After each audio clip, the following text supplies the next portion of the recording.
how are the commands of God relevant to people today? Because I think that they feel like the commands of God are abusive and oppressive and demanding, but they're really not.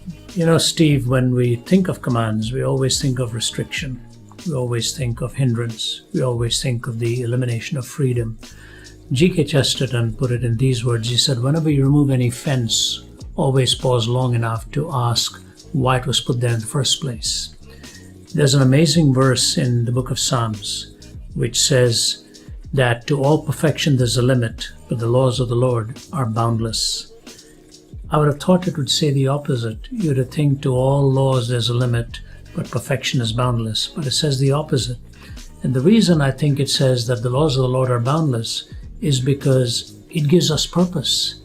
And when you do things God's way, when you're enjoying life with God's parameters and boundaries, there's a limitlessness, there's a perpetual novelty to it.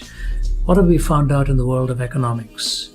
You don't play by the rules, the value of that which you deal with collapses. And what does it ultimately victimize? It victimizes people. So it's not that paper has been victimized, it's not that a system has been victimized, it's that you victimized human beings. So it raises the question, what's wrong with victimizing human beings? What's wrong with it is human beings are creatures of value. They are entities of real worth.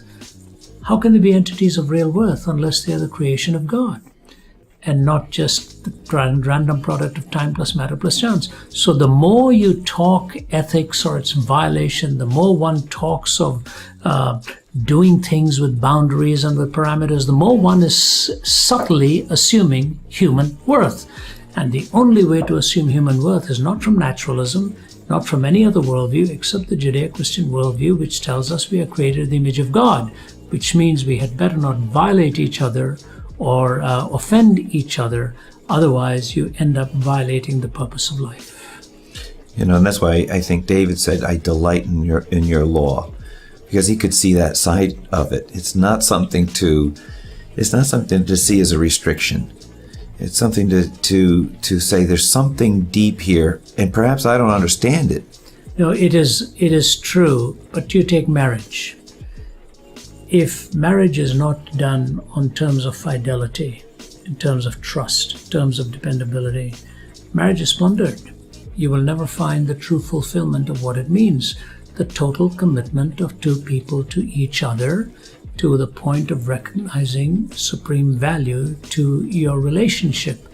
And so while we may think again it is somehow denying us some things, taking something away, diminishing it, it isn't. It is actually the supreme compliment that you can take a person at their word. You take the idea of contracts, you take the idea of trust in government. All of these assume again fidelity, trust. People think we don't live by faith. We really do. You step into a plane, you're having faith. You get into your car, you're having faith. You take money out of your wallet to pay, you're having faith. But it's when faith and reason intersect properly that life has the best of the realities converging at that point.